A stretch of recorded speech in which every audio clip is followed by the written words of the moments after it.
You have found the 2-minute tip. I'm Rich Sands. So in 2010, my wife Linda and I discarded the chains of our 3,500 square foot home and embraced the practicality of downsizing. Now for us, the decision wasn't easy because we were still young and vibrant. Well, maybe not quite as vibrant as we'd like, but we had plans for future moves. 9 years later, we're still here. Now I mention this because many of you have not taken the Senior Real Estate Specialist course. It is in that course where the concept of aging in place is discussed. Had Linda and I had a proactive, forward-thinking agent, we had me, aging in place might have been a part of the conversation. According to the U.S. Center for Disease Control and Prevention, aging in place is, and I quote, the ability to live in one's own home and community safely, independently, and comfortably, regardless of age, income, or ability level. If Stephen Covey had talked about this, he'd have called it beginning with the end in mind. Now there are two distinct situations where homebuyers would benefit from their agent engaging in this discussion. The first is downsizing. This is that situation where you could or should have had that conversation with me.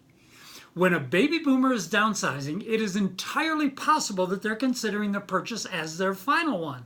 I might have said to you, well, I'm planning on dying in this house, or I'm going to live out my days here.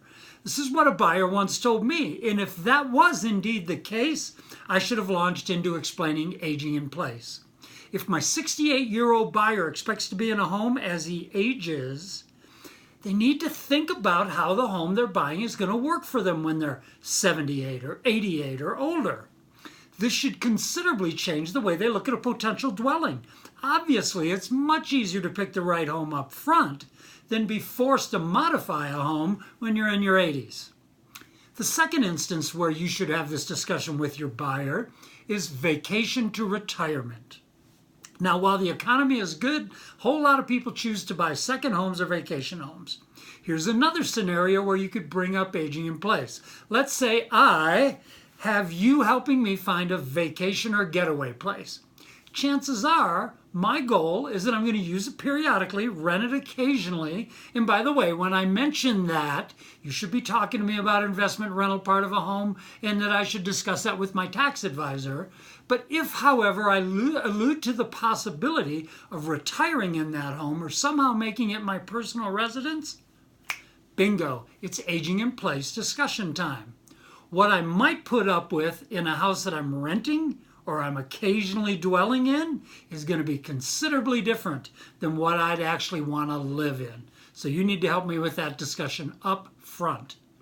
The aging in place conversation is one of the ways we can truly help our buyers think ahead. It's also a way to differentiate ourselves from all those other agents who either have no idea what aging in place is or neglect to see the relevancy. Thanks.